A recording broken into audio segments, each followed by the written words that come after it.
पाहायला मिळावा आहे. दोन भाऊ एकत्र येत आहेत. अतिशय आनंदाचा दिवस आहे उद्या. दोन भाऊ एकत्र येतात आहे. महाराष्ट्राचे दोन वाघ एकत्र बागडणार आहे, एकत्र मैदानात उतरतात आहे. यासारखी आनंदाची दुसरी गोष्ट नाही. मुंबईमध्ये ठिकठिकाणी बॅनर लावले आहे. त्या बॅनरमध्ये दोन्ही भाऊ दिसत आहेत. कसं पाहता? भविष्यातले दोन वाघ आहेत. ते महाराष्ट्रात दोनच वाघ उरणार आहेत, एक राजसाहेब आणि एक उद्धव साहेब.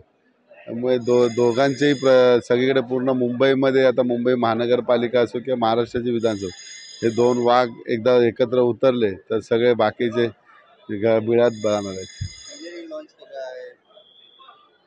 ट्रिझर तर प्रत्येक गोष्टीचा लॉन्च होतो ना, तसा ह्याचा सुद्धा लॉन्च झाला. सत्ताचे लोक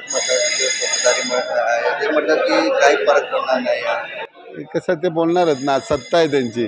फरक पडला नसता तर तो हिंदी सक्तीचा GR मागे घेतला नसता. त्यांना फरक पडला म्हणून हिंदी सक्तीचा GR मागे घेतला ना.